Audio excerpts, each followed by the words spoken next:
نحمده ونصلي على رسوله الكريم أما بعد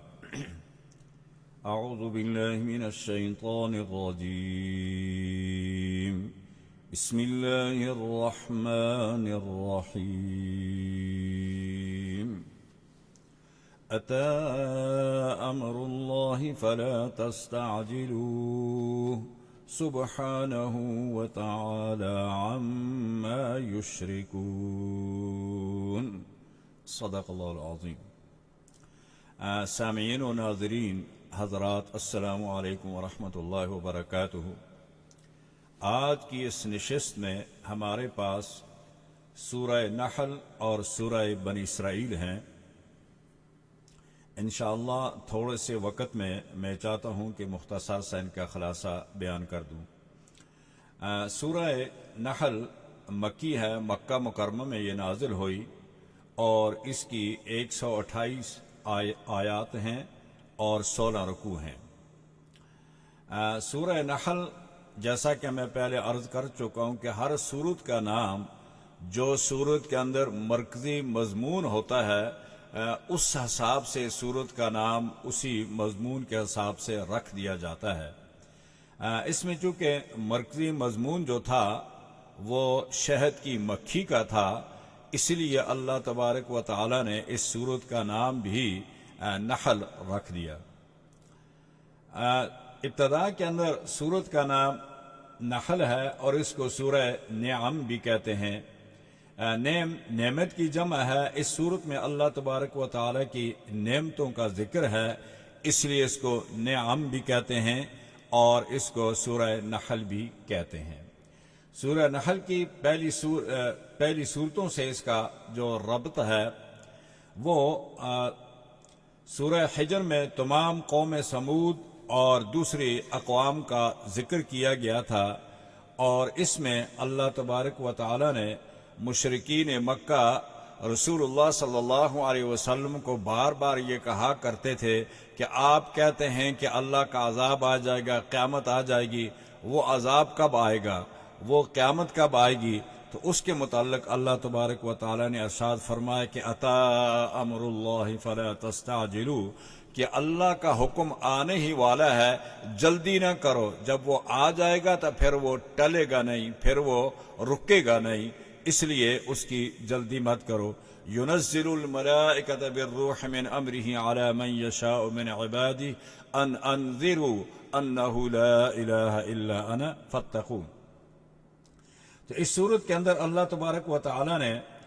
مختصر اس کو دو حصوں میں تقسیم کیا ہے. پہلا حصہ آیت نمبر 1 سے لے کر 112 نمبر تک اللہ تبارک و تعالی نے اس حصہ میں بما کانوا یصنعون مشرکین کو ان کے طلب کردہ عذاب کے سر پر آ پہنچنے کی خبر دی ہے. اس حصہ میں سورت کے اندر 3 دعوے کیے گئے ہیں توحید کے، اور ان دعووں کو ثابت کرنے کے لیے آگے دلائل دیے گئے ہیں. پہلا دعویٰ یہ ہے کہ ينزل الملائکۃ بالروح من امرہ، اس سے لے کر لا الہ الا انا فاتقون تک ہے کہ اتارتا ہے اللہ تبارک و تعالی فرشتوں کو بھیج دے کر اپنے حکم سے جس پر چاہے اپنے بندوں میں، یہ اللہ تبارک و تعالی خبر دے دیتے ہیں. اور دوسرا دعویٰ ہے کہ الہکم الہ واحد لا الہ الا هو الرحمن الرحیم، کہ اللہ تبارک و تعالی معبود ایک ہی ہے تمہارا، وہ اکیلا ہی تمہارا معبود ہے، اس کے علاوہ اور کوئی الہ نہیں ہے. اور اسی طرح تیسرا دعویٰ ہے وقال اللہ لا تتخذوا الہین اثنین انما هو الہ واحد. یہ تینوں دعویٰ توحید ہیں، اور ان دعووں کو ثابت کرنے کے لیے آگے اللہ تبارک و تعالی نے دلائل عقلی دیے ہیں، دلائل نقلی دیے ہیں. عقلی یعنی انسان کا عقل جو ہے وہ بھی ان کو تسلیم کرتا ہے کہ واقعی یہ بات جو ہے یہ حق ہے، برحق ہے کہ اللہ تعالیٰ کے سوا کوئی پیدا نہیں کر سکتا.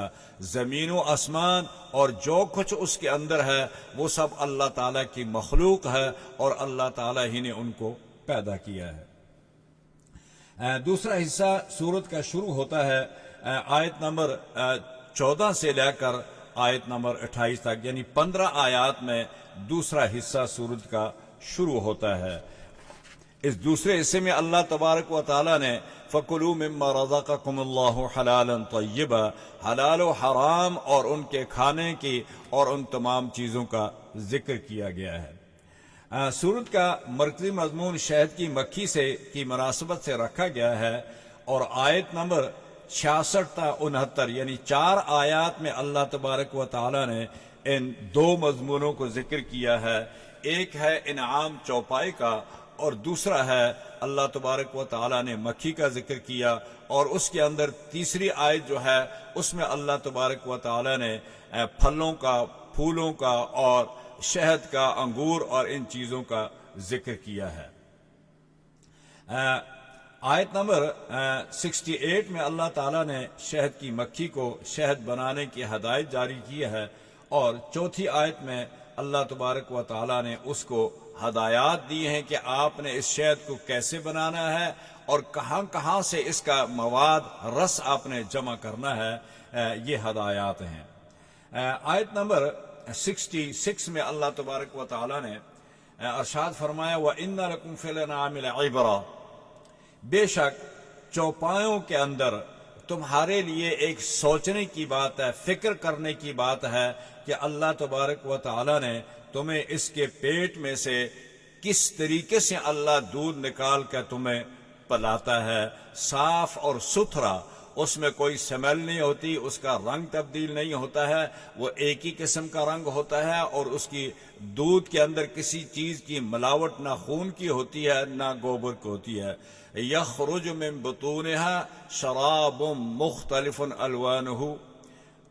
اور اسی طرح فرمایا نسقیکم مما فی بطونہ، ہم پلاتے ہیں تمہیں اس کے بطن سے کیا چیز، مما فی بطونہ من بین فرث ودم لبنا خالصا سائغا للشاربین، کہ ہم تمہیں پلاتے ہیں دودھ جانوروں کے پیٹ میں سے اس کے خون اور گوبر میں کے درمیان سے نکال کر پلاتے ہیں۔ ظاہر ہے کہ ایک طرف خون ہے، ایک طرف گوبر ہے، تو اللہ تبارک و تعالیٰ کا نظام،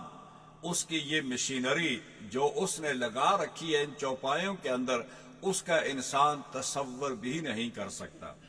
حضرت عبداللہ ابن عباس رضی اللہ تعالیٰ عنہ فرماتے ہیں کہ جانور جب گھاس کھاتا ہے، پتے کھاتا ہے، تو اللہ تبارک و تعالیٰ اس کے معدے کو یہ حکم دیتے ہیں کہ وہ معدہ اس کا جو ہے وہ گھاس اور ان پتوں کو ہضم کرتا ہے، ان کو پکاتا ہے، اور پکانے کے بعد اس کے اندر 3 چیزیں نکالتا ہے۔ ایک اس کا فضلہ ہو جاتا ہے، اس فضلے کو نیچے بٹھا دیتا ہے، اور اس کے درمیان میں اللہ تبارک و تعالیٰ فضلے کے اوپر یعنی دودھ بناتا ہے، اور اس دودھ کے اوپر اللہ تبارک و تعالیٰ اس پکے ہوئے معدہ کے اندر سے جو بخارات ہوتے ہیں اس سے اللہ تعالیٰ خون بناتے ہیں۔ تو گویا فضلہ جو ہوتا ہے وہ نیچے رہ جاتا ہے، اس کے اوپر دودھ آ جاتا ہے، اور اس کے اوپر تیسری تہہ جو ہوتی ہے وہ خون کی ہوتی ہے۔ تو اب فضلے، خون اور فضلے کے درمیان دودھ اللہ تبارک و تعالیٰ تمہیں پلاتے ہیں، اور وہ کس طریقے سے ان پردوں سے ہو کر، ان رگوں سے ہو کر تھنوں تک پہنچتا ہے، کھیری تک پہنچتا ہے، اور اس میں اللہ تبارک و تعالی بغیر کسی لاک کے اس کو وہاں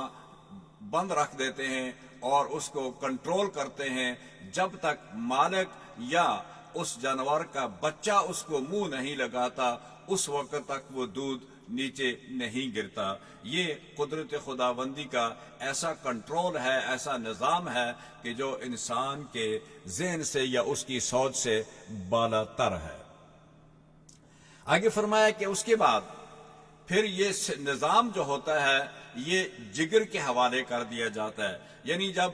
میدا گھاس اور پتوں کو پکاتا ہے، پکانے کے بعد اس کو وہ اپنے جگر کے حوالے کر دیتا ہے۔ پھر جگر جو ہوتا ہے وہ اس کو الگ الگ 3 حصوں میں تقسیم کر دیتا ہے۔ فضلے کو گاربیج میں نیچے بٹھا دیتا ہے اور دودھ کو اس کی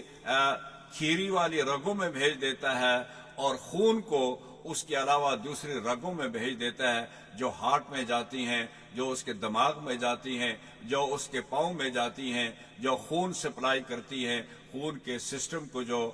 دل جو ہوتا ہے وہ اس پر کنٹرول کرتا ہے اور اس نظام کو وہ مستحکم رکھتا ہے۔ یہ اس کا ابتدائی جانور کا یہ سسٹم اللہ تعالیٰ نے بتا دیا۔ تو یہاں یہ بات بتائی وَإِنَّ لَكُمْ فِي الْأَنْعَامِ لَعِبْرَةً، یعنی اس چوپائے کے اس نظام کے اندر تمہارے لیے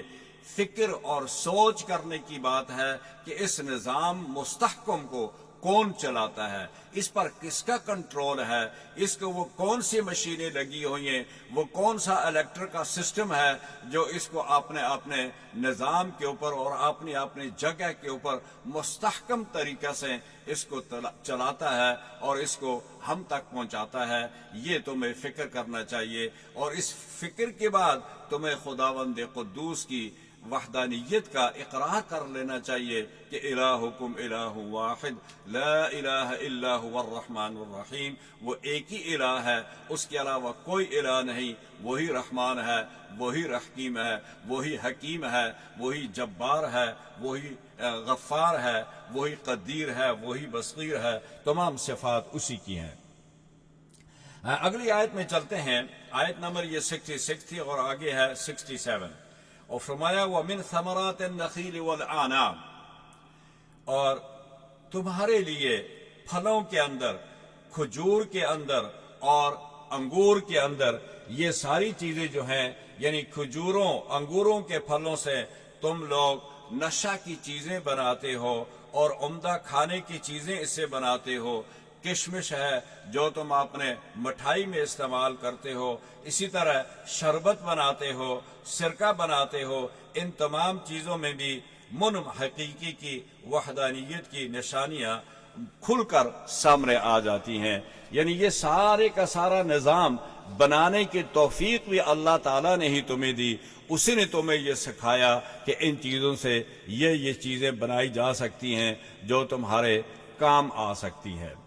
آگے آیت نمبر 68 میں اللہ تبارک و تعالیٰ نے فرمایا وَأَوْحَى رَبُّكَ إِلَى النَّخْلِ أَنِ اتَّخِذِي مِنَ الْجِبَالِ بُيُوتًا وَمِنَ الشَّجَرِ وَمِمَّا يَعْرِشُونَ۔ اللہ تبارک و تعالیٰ نے یہاں لفظ وحی کا استعمال آیا ہے، اور یہ وحی کے دو معنی ہوتے ہیں، ایک اصطلاحی معنی ہے اور ایک لغوی معنی ہے۔ تو یہاں لغوی معنی مفسرین نے اختیار کیا ہے۔ لغوی معنی یہ ہوتے ہیں کہ متکلم، کلام کرنے والا جو ہے وہ مخاطب کو جو بات کہنا چاہتا ہے وہ ایک خاص خفیہ طور پر ایک خاص پیرائے میں وہ بات سمجھانا چاہتا ہے تاکہ مخاطب جو ہے وہ اس بات کو تو سمجھ آئے، لیکن سننے والوں کو معلوم نہ ہو کہ مخاطب نے کیا بات کی ہے۔ اس کو کہتے ہیں لغوی معنی۔ تو یہ اللہ تعالیٰ نے قرآن کریم میں 2-3 جگہ استعمال کیا ہے اس لفظ کا۔ ایک تو پہلی جگہ استعمال کیا وَأَوْحَيْنَا إِلَىٰ أُمِّ مُوسَىٰ، کہ ہم نے موسیٰ کی والدہ کو یہ بات سمجھائی، اور دوسری جگہ فرمایا اللہ تبارک و تعالیٰ نے وَأَوْحَيْنَا إِلَيْهِ لَتُنَبِّئَنَّهُمْ بِأَمْرِهِمْ هَٰذَا، حضرت یوسف علیہ السلام کو یہ بات سمجھائی۔ اور تیسرا لفظ جو وَأَوْحَى رَبُّكَ إِلَى النَّخْلِ، کہ اللہ تعالیٰ نے مکھی کو یہ بات سمجھائی۔ تو یہ وحی جو ہوتی ہے یہ حقیقی وحی اس معنی میں نہیں ہے جو اصطلاحی معنی میں لی جاتی ہے، بلکہ اس کو لغوی معنی میں لیا جائے گا کہ اللہ تبارک و تعالیٰ نے حضرت یوسف علیہ السلام کو اس بچپن کے زمانے میں ایک ایسی بات سمجھا دی کہ عنقریب ہم آپ کو یہ بات بتا دیں گے کہ آپ کے یوسف کے بھائیوں نے جو کچھ آپ کے ساتھ کرنا ہے اس کو آپ نے کس وقت ان کو بتانا ہے۔ اور حضرت موسیٰ علیہ السلام کی والدہ کو اللہ تبارک و تعالی نے یہ بات سمجھا دی کہ جب تمہیں موسیٰ کے قتل کرنے کا خوف اور ڈر لائق ہو اس وقت آپ نے اس کو ایک صندوق میں، ایک باکس میں ڈال کر اس کو دریا کے حوالے کر دینا ہے۔ یہ ہم نے موسیٰ کی والدہ کو بات سمجھا دی تھی، اس کے دل پر ہم نے اس بات کا القاء کر دیا تھا، اس کو یہ بات الہام کر دی تھی۔ اسی طرح اسی معنی میں یہاں بھی اللہ تبارک و تعالیٰ نے فرمایا کہ ہم نے شہد کی مکھی کو یہ الہام کر دیا تھا کہ آپ نے شہد کے لیے جو گھر بنانا ہے یہ اونچے اونچے پہاڑوں میں بنانا ہے، درختوں کے اوپر بنانا ہے، اور جہاں تم اس کو مناسب جگہ سمجھ سکو، جہاں لوگوں کی اپروچ نہ ہو، جہاں لوگ اس کو عام طریقے سے اس کو استعمال، اس کو ضائع نہ کر دیں اور تمہارے بچوں کو قتل نہ کر دیں۔ اور پھر آپ نے اس شہد کو بنانے کے لیے جو رس اور جوس لانا ہے وہ کہاں کہاں سے لانا ہے۔ سبل ربک ذللا، اللہ تبارک و تعالیٰ اس کے لیے تمہاری رہنمائی فرمائیں گے اور فضاؤں کو تیرے لیے مسخر کر دیں گے کہ جس راستہ سے تو جاتی ہے اسی راستہ سے اپنے گھر کر لوٹ کر بھی واپس آ جائے گی، تجھے راستہ بھی نہیں بھولے گا۔ ایسی نیویگیشن کا ہم سسٹم تمہارے اندر نصب کر دیں گے کہ اس کے مطابق آپ پوری طریقے سے اپنے گھر پر وہ رس اور وہ جوس چوس کر پہنچا سکتی ہیں۔ اس کے متعلق اللہ تبارک و تعالیٰ نے یہاں فرمایا کہ اس کے لیے اس ایک چھوٹا سا جانور ہے، اس کے لیے اللہ تعالیٰ نے ایک خصوصی، ایک امتیازی خطاب اللہ تعالیٰ نے اس کے لیے پسند کیا ہے، چونکہ اس کا منصب بھی بڑا امتیازی تھا دوسرے جانوروں سے، اور اس کے لیے اللہ تعالیٰ نے جو لفظ، جو خطاب اس کے لیے چنا ہے وہ بھی دوسرے جانوروں سے ایک امتیازی خطاب ہے۔ وہ اوحا کا لفظ اللہ تبارک و تعالیٰ نے اس کے لیے استعمال کیا ہے، جبکہ دوسری جانوروں کے لیے اللہ تعالیٰ نے جو لفظ استعمال کیا ہے وَأَعْطَى كُلَّ شَيْءٍ ثُمَّ هَدَى، کہ ہم نے وَأَعْطَى كُلَّ شَيْءٍ خَلْقَهُ ثُمَّ هَدَى، ہم نے ہر چیز کو پیدا کیا اور پیدا کرنے کے بعد ہم نے اس کی ہدایت کے لیے انتظام کیا کہ وہ کس طریقے سے اپنے آپ کو سنوارے گی اور کس طریقے سے اپنی زندگی گزارے گی، اور مکھی کے لیے ہم نے ایک امتیازی لفظ کا استعمال کیا، وہ اوحا کا۔ اگلی آیت میں اللہ تبارک و تعالیٰ نے شہد کی مکھیوں کی فہم و فراست کا اندازہ ان کے نظام حکومت سے بخوبی لگایا جا سکتا ہے، اور شہد کی مکھیوں کے لیے اللہ تعالیٰ کی جو ہدایات ہیں اور اس کے جو ڈپارٹمنٹ ہیں وہ تقریباً 13 کے قریب ہیں، یعنی اس کا جو نظام ہے وہ بالکل انسانی نظام اور قوانین کے ضوابط کے مطابق ہے، اور اس کے اس مستحکم عجیب و غریب نظام اور مستحکم قوانین اور ضوابط کو دیکھ کر انسان کی عقل دنگ رہ جاتی ہے۔ خود یہ ملکہ جو ان کا ایک صدارتی نظام ہے، ملکہ جو ہوتی ہے وہ تمام مکھیوں کی رہنما ہوتی ہے، اور یہ ملکہ جو ہوتی ہے یہ 3 ہفتوں کے عرصے میں 6000 سے لے کر 20,000 تک انڈے دیتی ہے۔ یہ 6000 سے لے کر 12,000 تک یہ انڈے دیتی ہے، اور یہ اپنی قد و قامت کے لحاظ سے، وضع قطع کے لحاظ سے دوسری مکھیوں سے ممتاز ہوتی ہے۔ اسی طرح تقسیم کار کے اصول اپنی رعایا کو مختلف امور پر معمور کرتی ہے، جیسے انسان لوگوں کی ڈیوٹیاں لگاتے ہیں، آرمی بناتے ہیں، عدالتیں لگاتے ہیں، اسی طرح دوسرا حساب و کتاب کا نظام ہوتا ہے، مالیاتی نظام ہے، اور حفاظت کا نظام ہے، پولیس کے ذمہ ہوتا ہے۔ اس طرح جو ہمارا نظام ہے اس کے مطابق مکھی کا بھی ایک اپنا نظام ہے، اور یہ تقسیم کار کے اصول اپنی رعایا کے مختلف امور پر معمور کرتی ہے۔ بعض مکھیاں جو ہوتی ہیں وہ دربانی کا کام انتظام کرتی ہیں، یعنی ان کا کام ہے کہ وہ نگرانی کرتی ہیں، چوکیداری کرتی ہیں، حفاظت کرتی ہیں۔ بعض انڈوں کی حفاظت کے لیے معمور ہوتی ہیں، اس طرح بعض نابالغ بچوں کی حفاظت کے لیے معمور کی جاتی ہیں، اور اسی طرح بعض معمار یعنی انجینئرنگ کا کام کرتی ہیں، اور بعض جو ہوتی ہیں وہ لیبر کا کام کرتی ہیں، وہ جاتی ہیں اور بعض پتوں سے، خصوصاً یہ گنے کا جو چھلکا ہوتا ہے، اس پر ایک مواد ہوتا ہے، اس سے لاتی ہیں اور اس سے یہ موم بناتی ہیں۔ جو ان کا گھر ہوتا ہے، جو چھتا ہوتا ہے، وہ اس موم سے بنایا جاتا ہے۔ وہ سفید قسم کا صفوف ہوتا ہے اور وہ حاصل کرتی ہیں۔ کچھ مکھیوں کی یہ ذمہ داری ہے۔ بعض مختلف قسم کے پھولوں سے رس چوس کر لاتی ہیں اور وہ لا کر اپنے اس چھتے میں رکھتی ہیں۔ اسی طرح فرمایا کہ شہد ان کے بچوں کے لیے بھی غذا ہے، اور یہ شہد انسانی خوراک کا بھی ایک بہترین غذا ہے اور سب سے اعلیٰ قسم کی غذا ہے۔ اطباء ارسطا طالیس نے، یہ یونان کے غالباً اطباء تھے، انہوں نے کوشش کی کہ یہ پتہ لگایا جائے کہ یہ شہد جو ہے یہ مکھی کا لعاب ہے یا مکھی کا فضلہ ہے۔ انہوں نے ایک شیشے کا بہت بڑا گھر بنایا اور اس گھر کے اندر مکھیوں کو جمع کیا، اور یہ دیکھنا چاہتے تھے کہ اب یہ مکھی جو ہے یہ جو پھلوں اور پھولوں کا رس چوس کر لاتی ہے، اب یہ اپنے پیٹ کے لحاظ سے فضلے کے طور پر نکالے گی یا اس کو لعاب کی طرف سے اس کو نکال کر جمع کرے گی۔ لیکن خداوند قدوس نے اس چیز کو مخفی رکھنا تھا ان سے، تو مکھی نے سب سے پہلے یہ کام کیا کہ اندر شیشے کے اندر پورا مٹی کا لیپ کر دیا، اس کو موم اور لیپ سے بالکل بند کر دیا تاکہ باہر سے وہ دیکھ نہ سکے، اور اس کے بعد اپنا اس نے کام شروع کیا۔ حضرت علی رضی اللہ تعالیٰ عنہ نے اس سلسلہ میں اپنی رائے کا اظہار فرمایا ہے۔ فرمایا کہ انسان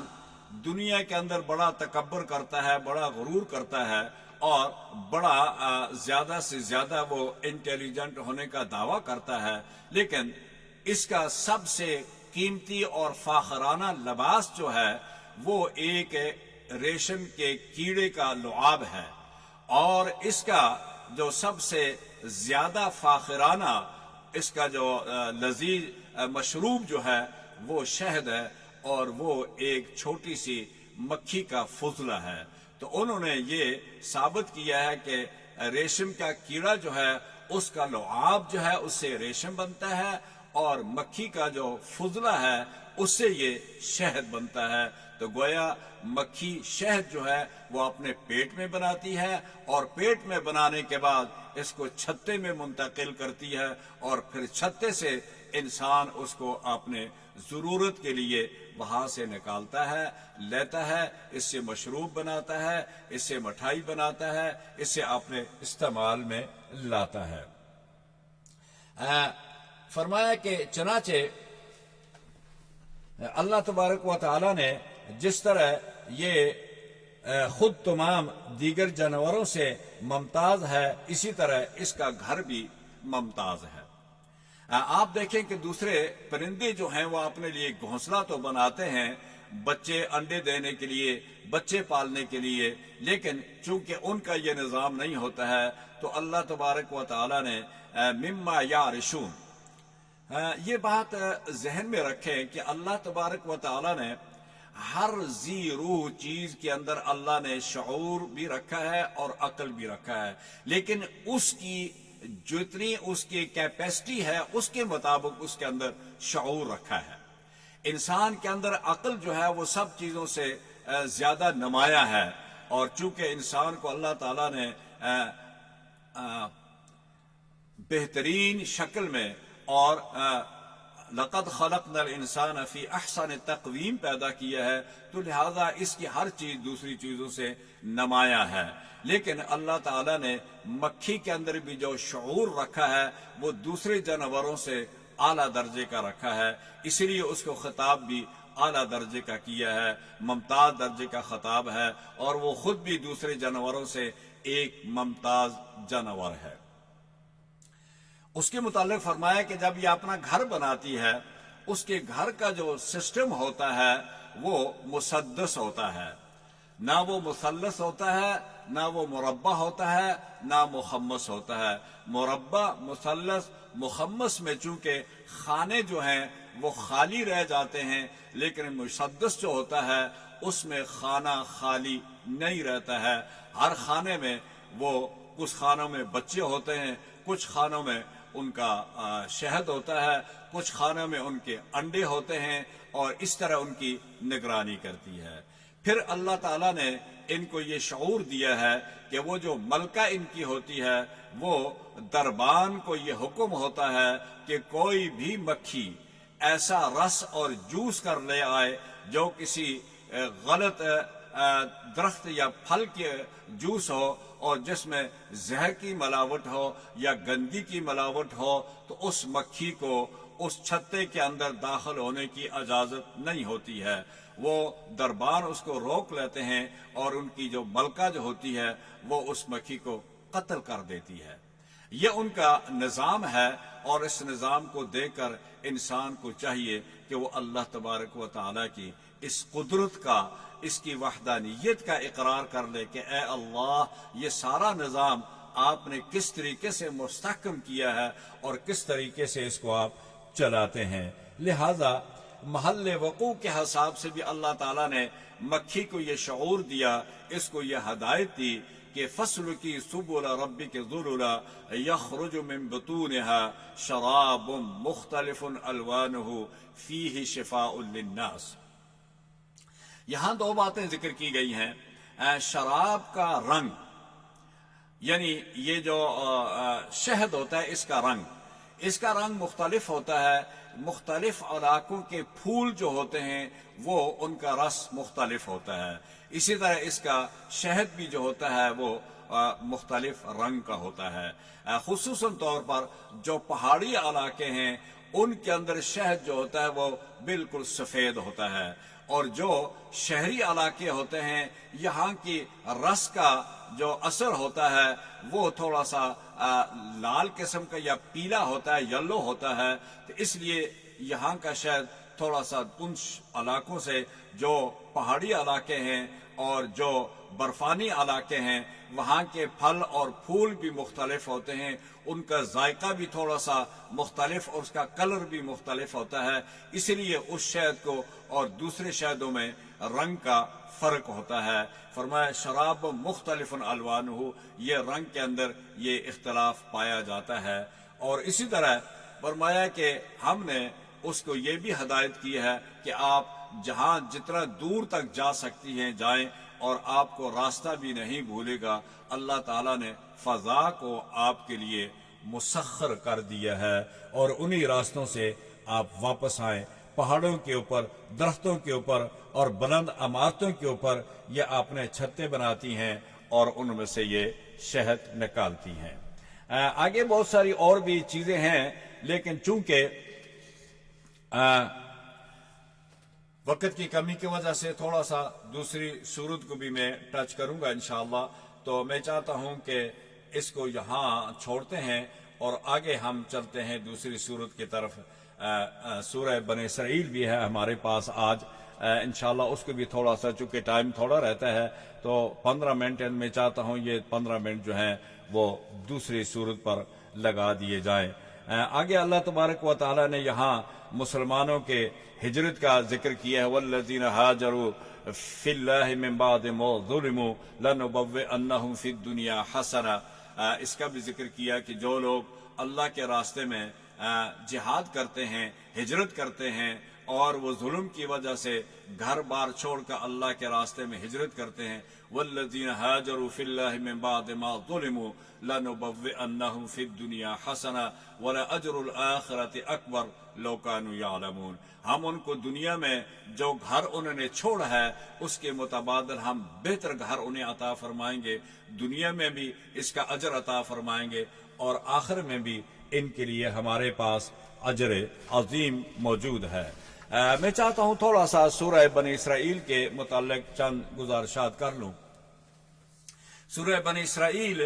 یہ بھی مکہ مکرمہ میں نازل ہوئی ہے، اور اس کی 111 آیات ہیں اور اس کے اندر 12 رکوع ہیں۔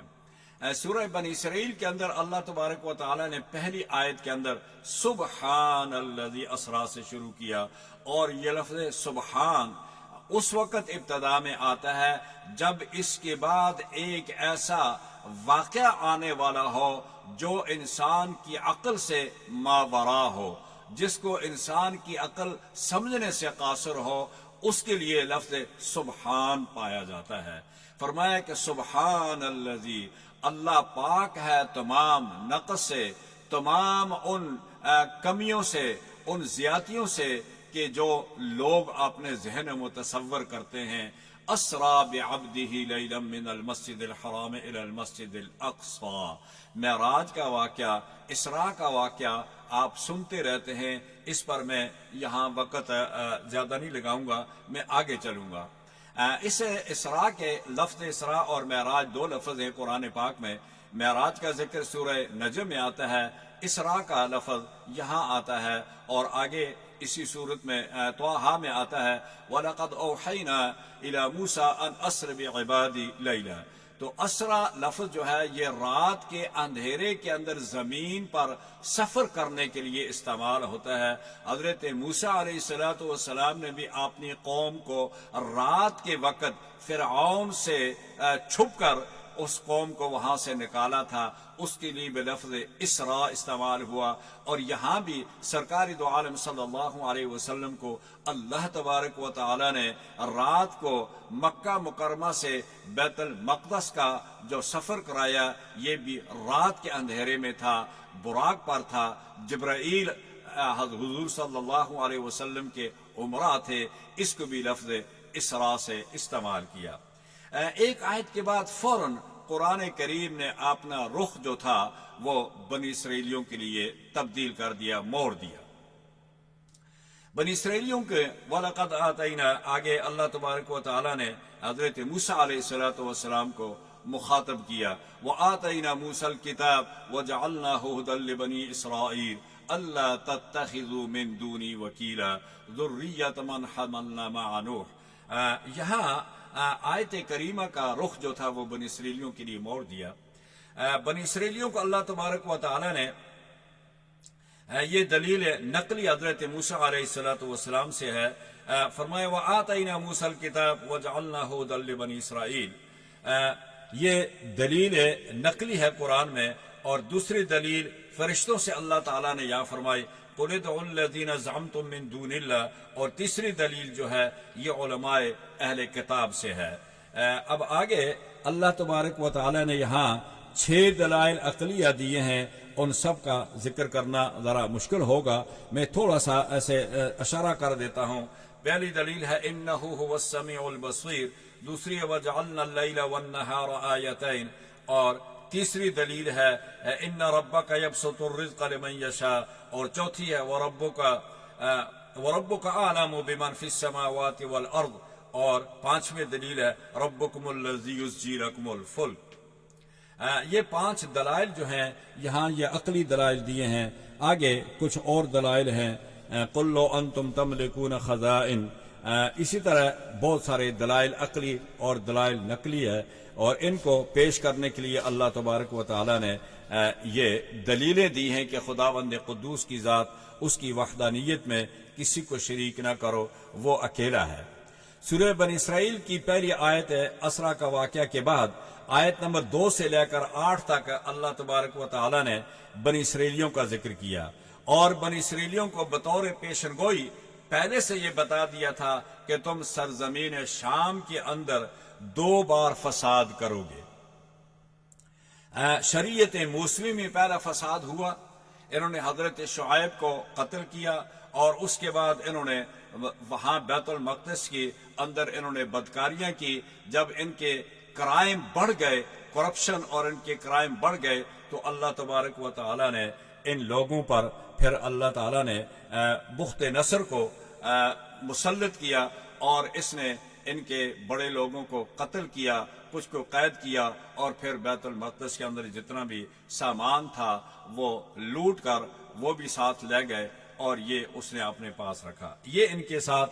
پہلا تھا۔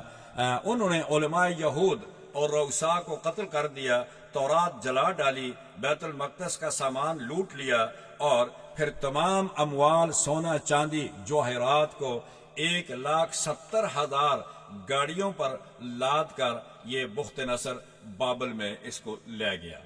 اور یہ ان کی بدعمالیوں کا نتیجہ تھا۔ پھر اللہ تعالیٰ نے فارس کے ایک بادشاہ کو ان کے مقابلے کے لیے کھڑا کیا، جس نے بائبل کو فتح کیا اور بنی اسرائیل کو اس کی قید سے آزاد کرایا۔ تمام لوٹا ہوا مال وہ بھی واپس بیت المقدس میں لایا۔ بنی اسرائیل کو حکم دیا کہ اگر تم پھر نافرمانی کرو گے وَإِنْ عُدْتُمْ عُدْنَا، یعنی اب تم نے اللہ کی نافرمانی نہیں کرنی ہے اور اچھے طریقے سے رہنا ہے، شریعت موسوی کے مطابق اپنی زندگی بسر کرنی ہے۔ اگر شریعت کے احکامات کو پامال کیا تو پھر تمہیں اسی قید و بند اور اسی عذاب کے اندر ہم دوبارہ مبتلا کر دیں گے۔ دوبارہ بدعمالیوں میں جب یہ بنی اسرائیلی مصروف ہو گئے، جب بنی اسرائیل واپس بیت المقدس لوٹ گئے، تمام اموال بھی ان کو مل گیا، تو دوبارہ انہوں نے بدعمالیاں شروع کر دی۔ جب دوبارہ یہ بدعمالیوں میں مصروف ہو گئے تو اللہ تعالیٰ نے شاہ روم قیصر کو ان پر مسلط کیا۔ فَإِذَا جَاءَ وَعْدُ الْآخِرَةِ لِيَسُوءُوا وُجُوهَكُمْ، پہلے فرمایا فَإِذَا جَاءَ وَعْدُ أُولَاهُمَا، یہ بخت نصر کا تھا۔ فَإِذَا جَاءَ وَعْدُ الْآخِرَةِ یہ شاہ روم قیصر کا تھا۔ پھر اس نے ان پر چڑھائی کی، اسے چڑھائی کی، اس نے بھی لوگوں کو قتل کیا، قید کیا، تمام اموال اور لوٹ کر دوبارہ 1,70,000 گاڑیوں میں بھر کر وہ لے گیا اور اپنے کنیسۃ الذہب میں رکھ دیا۔ یہ تمام اموال ابھی تک کنیسۃ الذہب میں وہاں محفوظ ہیں، اور اس کے لیے متعلق ہے ایک حدیث ہے، حضرت حذیفہ رضی اللہ تعالیٰ عنہ کی کافی طویل حدیث ہے۔ انہوں نے فرمایا کہ نبی کریم صلی اللہ علیہ وسلم سے جب یہ پوچھا گیا کہ اللہ کے رسول بیت المقدس کس نے تعمیر کیا، تو آپ نے فرمایا کہ اللہ تعالیٰ نے جنات کو سلیمان کے تابع کر دیا تھا، اور انہیں جوہرات، سونا اور چاندی لا کر بیت المقدس کی تعمیر کی، اور اس کے بعد جب بنی اسرائیلیوں نے یہاں بدعمالیاں کی تو اس وقت وہ لوٹ کر وہ پہلے وہ لے گئے، اور دوبارہ جب کی اس وقت پھر وہ شاہ روم ان کو لے کر چلا گیا۔ تو فرمایا کہ یہ واقعات بنی اسرائیل کے مسلمانوں کے لیے عبرت ہیں کہ اے مسلمانوں، اگر تم بھی بنی اسرائیل کی طرح بدعمالیاں کرو گے، اللہ کے گھر کی حفاظت نہیں کر سکو گے۔ یہ آپ کے پاس دو حرمین ہے، مدینہ ہے اور مکہ المکرمہ ہے، ان کی حفاظت کرو، ان کا احترام کرو، ان کے ساتھ دیانتداری اور ایمانداری کے ساتھ یہاں حکمرانی کرو۔ اگر تم کرپشن کرو گے، بدعمالیاں کرو گے، تو پھر دیکھ لو تم سے پہلے بنی اسرائیلیوں کا حال کیا ہوا۔ اللہ نے وہ بیت المقدس ان سے چھین کر رسول اللہ صلی اللہ علیہ وسلم کے حوالے کر دیا کہ اب بیت المقدس جو ہوگا وہ بنی اسماعیل کے پاس رہے گا، وہ بنی اسحاق کے پاس سے نکل کر، یعقوب کی اولاد سے نکل کر اس کا کنٹرول جو ہوگا وہ بنی اسماعیل کے پاس آئے گا، اور بنی اسماعیل کے اندر جو امام الانبیاء آئے ہیں، یہ دونوں سیکرٹ پلیس جو ہیں یہ اللہ نے ان کے کنٹرول میں دے دیے۔ اب یاد رکھو، اگر تم نے بھی بدعمالیاں شروع کی تو یہ بیت اللہ اور یہ مسجد نبوی یہ بھی تمہارے ہاتھ سے نکل جائیں گی۔ لہٰذا بہت سیریس ہو کر، بہت کیئرفل ہو کر ان کی حفاظت کرو، ان کے رہنے والوں کی خدمت کرو، دیانتداری، امانت داری، ان ساری چیزوں کو اپنے سامنے رکھو، ورنہ تمہارے لیے مشکل بن جائے گی۔ آگے آیت نمبر 8 اور 9 اور 10 میں ان ھذا القرآن یہدی للتی ہی اقوم، فرمایا کہ یہ قرآن کریم ایک سیدھا راستہ بتاتا ہے، وہ راستہ جنت کا ہے، وہ جنت کے لیے، اچھے لوگوں کے لیے جنت کی خوشخبری ہے، اور برے لوگوں کی جہنم کے عذاب کا پیغام ہے۔ تو لہٰذا آیت نمبر 11 سے 15 تک اللہ تعالیٰ نے وَجَعَلْنَا اللَّيْلَ وَالنَّهَارَ وَالشَّمْسَ وَالْقَمَرَ، اس کے متعلق فرمایا لیل و نہار، دن کے تغیرات، ان کو سورج اور چاند کی منزلیں، ان کو اپنے اپنے راستے پر گامزن کرنا اور ان کو اپنے وقت سے آگے پیچھے نہ ہونا، بالکل ایگزیکٹ ٹائم پر، فکس ٹائم پر ان کا آنا اور جانا، یہ بھی اللہ ہی کی کنٹرول میں ہے۔ اگلی آیت میں فرمایا کہ ہم اقرا کتابک کفی بنفسک اليوم علیک حسیبا، ہم قیامت کے دن تمہارے گلوں کے پیش ہونے، اللہ کے سامنے پیش ہونے سے پہلے تمہارے گلے کے اندر تمہارا اعمال نامہ کتاب لٹکا دیں گے اور پھر کہیں گے کہ اقرا کتاب کفی بنفسک اليوم علیک حسیبا، اپنا اعمال نامہ پڑھو اور خود فیصلہ کرو کہ تم جنت کے حقدار ہو یا جہنم کے حقدار ہو۔ اس کے بعد اگلی آیات میں اللہ تعالیٰ نے فرمایا کہ ہم لوگوں کو مال و دولت دے کر آزماتے ہیں، ان کے بڑے بڑوں کو دولت دیتے ہیں کہ وہ اس پر کیسے اللہ کا شکر ادا کرتے ہیں یا ناشکری کرتے ہیں۔ اس کا ذکر کرنے کے بعد پھر اگلی آیت میں وَقَضَىٰ رَبُّكَ أَلَّا تَعْبُدُوا، اللہ تعالیٰ نے اپنا